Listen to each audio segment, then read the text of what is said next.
I submitted my letter of no confidence to our honourable friend, the member for Altrincham and Sale West, in December of last year.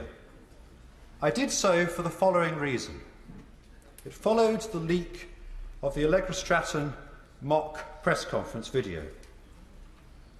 In that video, I believe she did nothing wrong. She nervously laughed and sought to make light of an embarrassing situation. To see her crying on her doorstep, feeling the full weight of responsibility and anger of a country, was deeply moving. And I felt immensely sorry for her. And I say this, I hope that she is well and that she will be able to continue her distinguished career.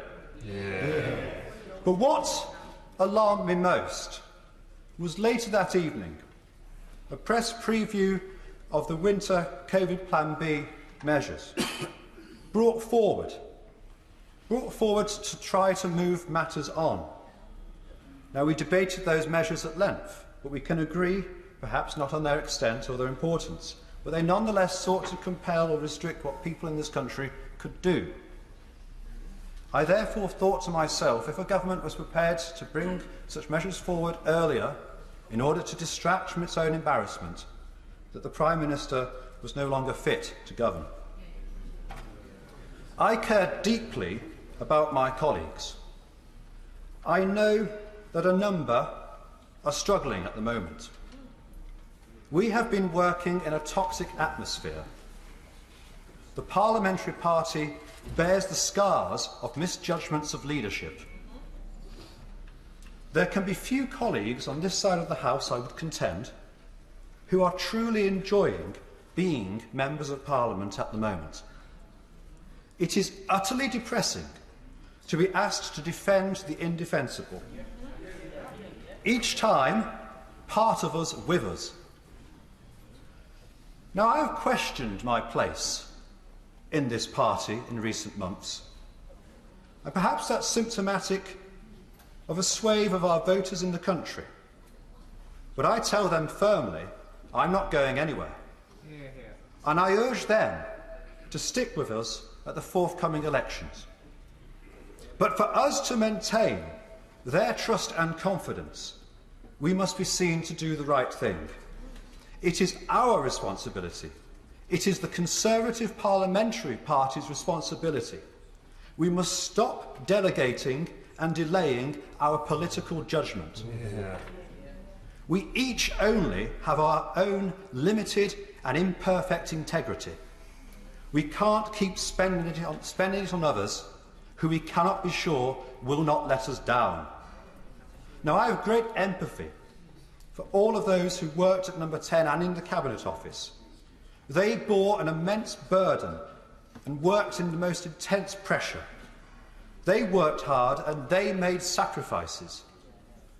And I also extend that same empathy to my right honourable friend, the Prime Minister, who knows more than most the personal challenges and personal battles that came from the pandemic. But the matter before us is one at the heart of this institution, of our Parliament. I love this place, believing it to be a place of high ideals and purpose. What is said here matters.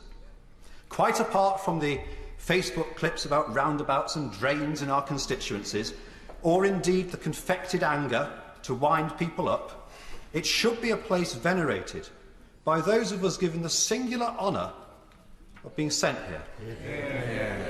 Now, of course, it can be a pantomime, a farce, turgidly boring, obscure, but it should always be reasonably honest. And it is for that, I hope not naive principle, that I cannot support the amendment, and I will vote for the main motion. But the problem I have now got, having watched what I would say is contrition, beautiful, marvellous contrition, isn't my sense of it, is it rather, in a sense, only lasted as long as it took to get out of the headmaster's study. And that's not good enough for me, and it's not good enough for my voters. I'm sorry, it's not. And I'm afraid I'm now in a position where I have to acknowledge that if the Prime Minister occupied any other office of senior responsibility, if he was a Secretary of State, if he was a Minister of State, a Parliamentary Under-Secretary, a Permanent Secretary, a Director General, if he was a Chief Executive of a private company or a Board Director, he would be long gone.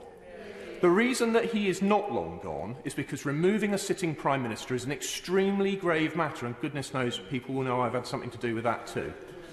It's an extremely grave matter, an extremely big decision, and it tends to untether history. And all of us should approach such things with reverence and awe and an awareness of the difficulty of doing it and the potential consequences. And that's why I've been tempted to forgive. But I have to say now, the possibility of that really, for me, has gone. I have to say, I'm sorry, that for not obeying the letter and the spirit, and I think we have heard that the Prime Minister did know what the letter was, the Prime Minister now should be long gone. Madam Deputy Speaker, I'll certainly vote for this motion, but really, the Prime Minister should just know the gig's up.